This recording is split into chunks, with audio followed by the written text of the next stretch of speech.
You can't give that which you have not. On the Rwandan youth, Kagame, Himbara, and the long memory of a broken country.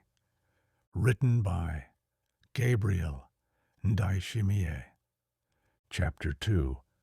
The Boys in Exile. Before I ever heard their names, they had already been shaped by absence. Their names drifted into my childhood like distant echoes, curious, untethered. Before they meant anything, they sounded like titles from a story half erased.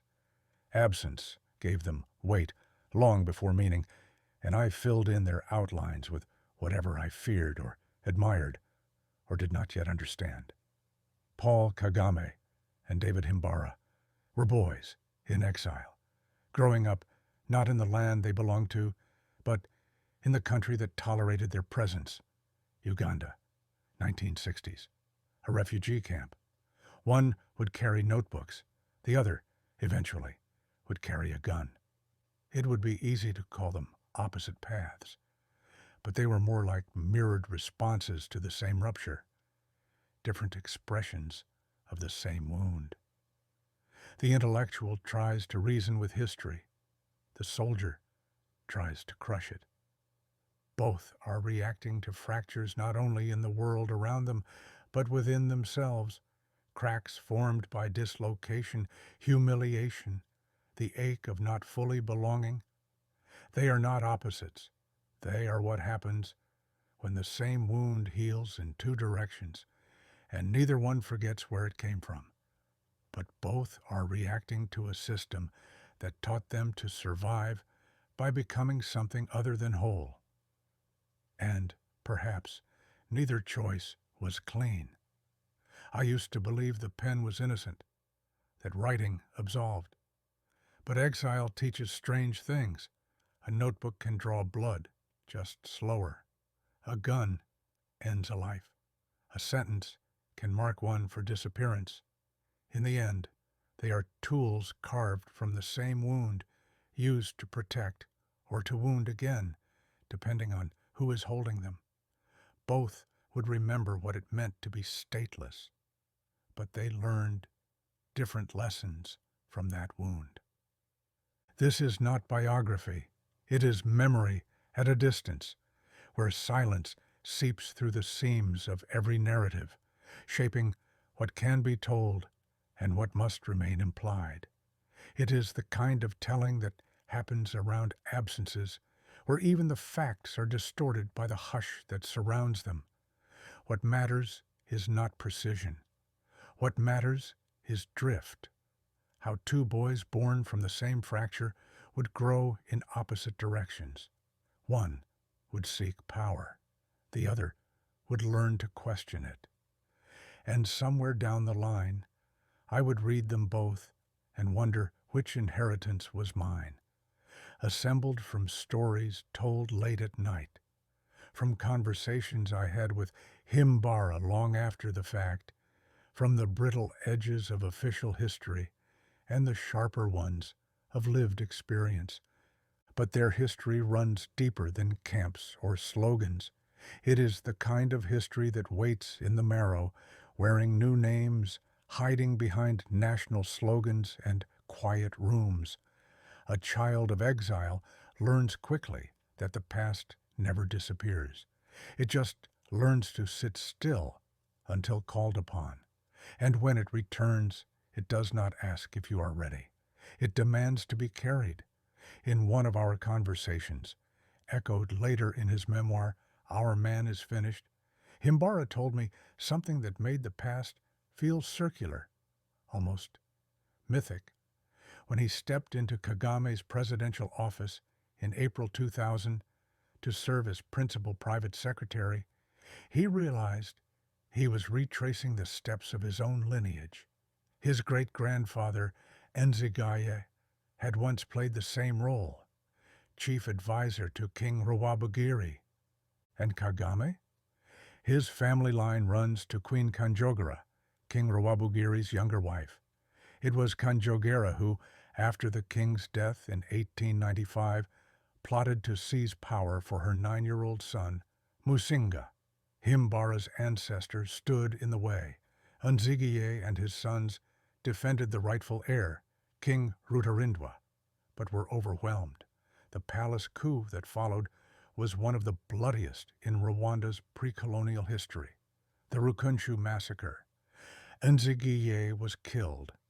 Only his sons survived, fleeing with their families into exile. That was 1896. By 1931, the official lineage had shifted again. Kanjogera's line displaced by colonial decree. Himbara's family returned. Kagame's remained in exile. I hesitate to draw conclusions here, though I am tempted. Perhaps this was simply the logic of power reasserting itself under new banners, or perhaps it was nothing more than coincidence, history's soft-spoken way of staging a return, not with fanfare, but with the eerie familiarity of unfinished business.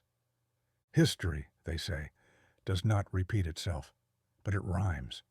Walter Benjamin once said that history is not a chain of progress, but a storm blowing from paradise, its debris piling at our feet. Perhaps what we call rhyme is really just the wind circling back, carrying the same dust and ruin we thought we had left behind. And maybe we are not reading poetry. We are performing it, line by inherited line, too entangled in the chorus to notice the pattern until it is already played out again. When Himbara told me this, there was no bitterness in his voice, only a quiet unease.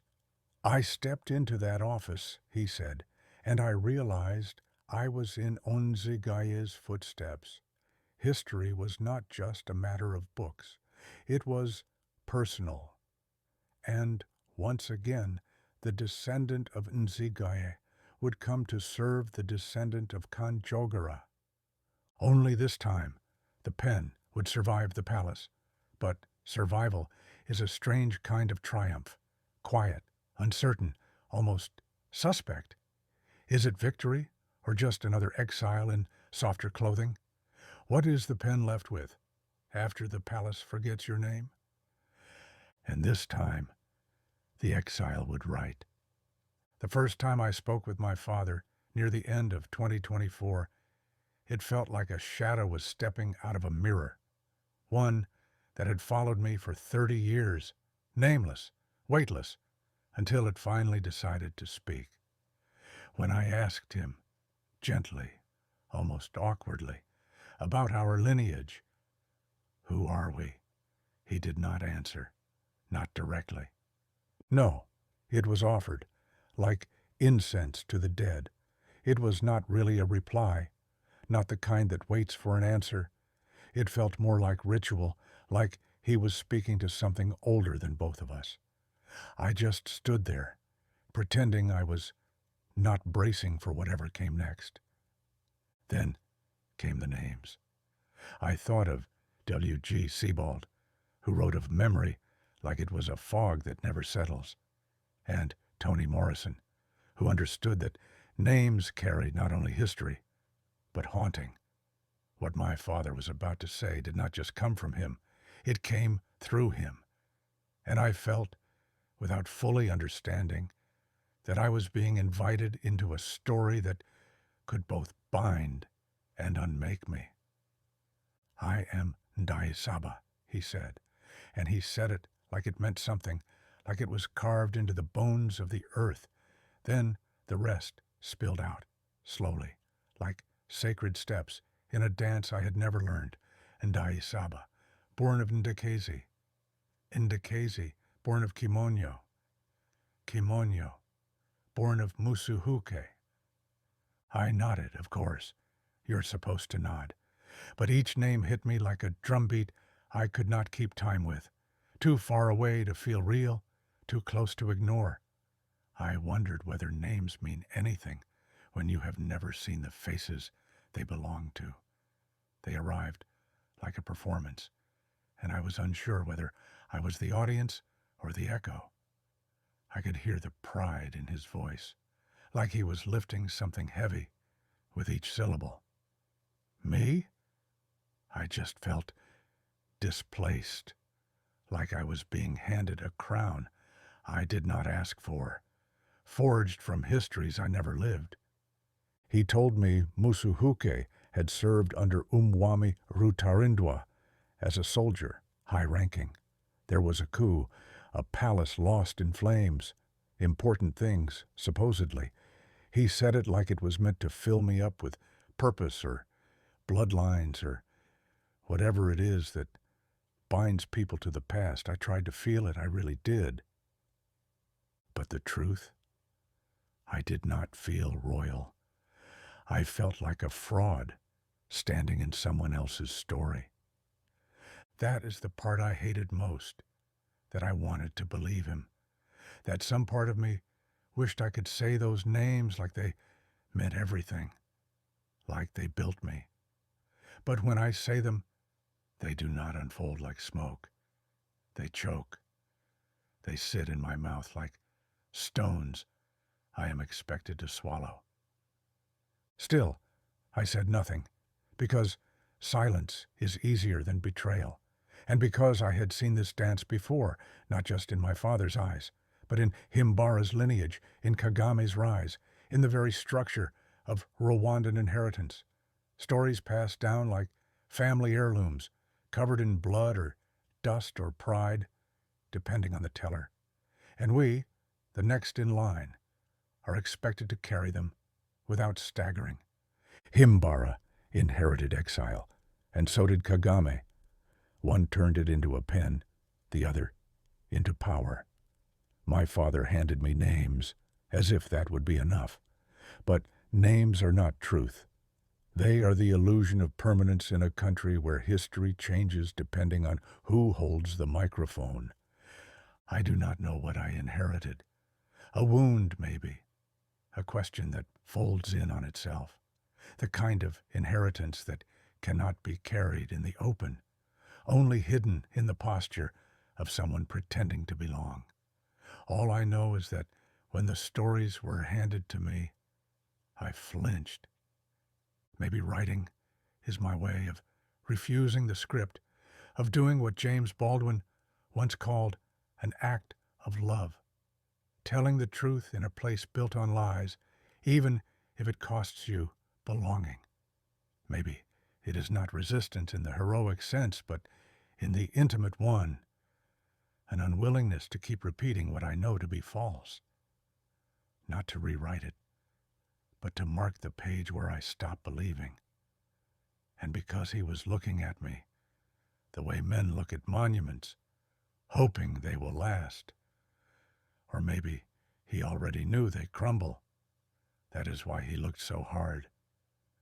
But what if I have already become what I pretend to resist?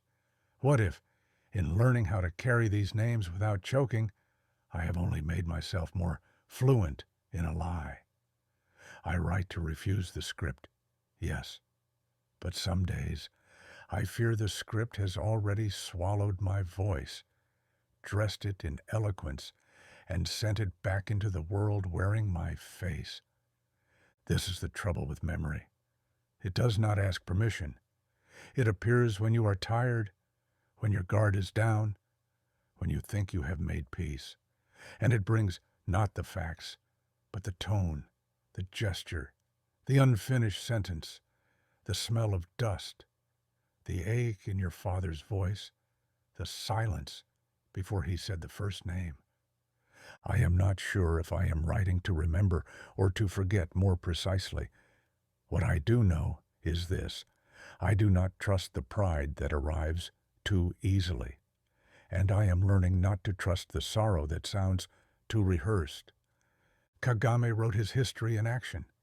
Himbara wrote his in retreat.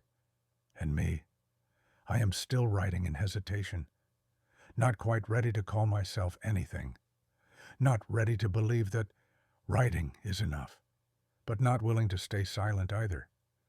I watch Kagame's speeches, the polished phrases, the controlled applause. I hear Himbara's voice in interviews, careful and sharpened by exile. I listen to my father, reverent and tired, and I wonder how much of myself is just borrowed from them. Maybe the real inheritance is not the bloodline or the story, but the silence between them, the kind of silence that does not just emerge, but is cultivated, reinforced, even weaponized. It is a silence woven through official histories, the kind that builds identity through what it leaves out, a silence that smiles as it erases, the pause before choosing who to become, the refusal to let anyone's voice claim you completely. Not the general, not the dissident, not even the father. I used to think exile was about distance. Now I think it is about having to decide again and again what kind of voice you are willing to live with. And the voice is never clean. It is scraped together from contradiction, from borrowed rhythms, from prayers mouthed in languages you were never taught to trust. I do not speak from a place of peace. I speak from the wound, sharp, intelligent, restless. The theologians say the Word was made flesh, but here the Word limps, half swallowed by history, clothed in the tone of its speaker, judged by the silence it breaks. To speak at all is already a betrayal of someone.